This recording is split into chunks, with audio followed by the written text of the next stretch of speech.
qarankaaga u shaqee hambaliyo hambaliyo hambaliyo bismillaahir rahmaanir rahiim waxaan kan hambaliyo iyo bogaadin iyo farxad uga direeyaa saaxiibkay afayeenkii hore ee madaxtooyada Jamhuuriyadda Soomaaliland mudane Maxamuud Warsame Jaamac xil door oo kala duwan ka soo qabtay qaranka ila dawladda Siiraayo wasiir dawlad iyo wasiir ku xigeen ka soo qabtay horena waxa xildhibaan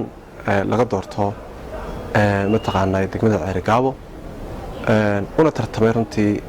xilka maayeernimo degmada Ceerigaabo nin dhalinyar ah oo han balaaran leh guud ahaan gobolada Soomaaliland runtii dad kule haday tahay dhalinyar iyo haday siyaasiyiin tahay iyo haday aqoon-yahan tahayba dad kule laga jecel yahay laga taageersan yahay hambaryadan maanta ka soo dirayna gobolka Awdal waa mid dhalinyarta reer Awdal afkooda ku hadlayo ay runtii u hayaan Maxamuud waa nin gashada dhalinyarta runtii abaal gashada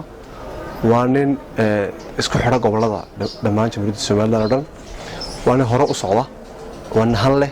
waxa dareemaysaa nin dhalinyaro oo da'da Soomaaliya ku jira oo qaranka durba u qabtay 4-5 jeer oo kala duwan xilal u qabtay oo madaxweynayaasha mar walba dib soo ay dib ma taqaanaa u soo cogtaan Maxamuud wuxuu isku sharaxay golaha baarlamaanka oo wax ka yar 20 cod runtii uu ku waayay wadareemsa shacbiyada inta leeyahay ku xiran waxa ka mid nahay shacbiyada kala duwan ee gobolada kaga xiran Maxamuud gobolka Awdal Gabiley Maroodijeex saasoo kale ilaa iyo Ceerigaabo saaxiib wadu qalanta xilkan iyo xil wasiir buuxa wadu qalanta ma taqaanaayay inaad qaranka u shaqeyso ogashada mar labaad madaxweynuhu ku xogtayna runtii waa karti iyo ma taqaanaayay iyo waayarnimo leedahay qarankaaga u shaqee hambaliyo hambaliyo hambaliyo marka koowaad waxaan u hambaliyeenayaa wasiiradii la magacaabay waxaan kaloo u hambaliyeenayaa madaxweynaha Jamhuuriyadda Soomaaliland Muuse Biixi Cabdi mudnaanta uu siinayo dhalinyarta Soomaaliland madaxweyne oo ku mahadsantahay maadaama aan dhalinyartii Soomaaliland wasiiradan magacaawday waxa ku jira Maxamuud Warsame oo ka soo mid noqday mar wasiir dawladda gaashaandhiga marna noqday afayeenkii madaxtooyada imikana uu magacaawday wasaaradda howlaha guud dhulka iyo guriyeenta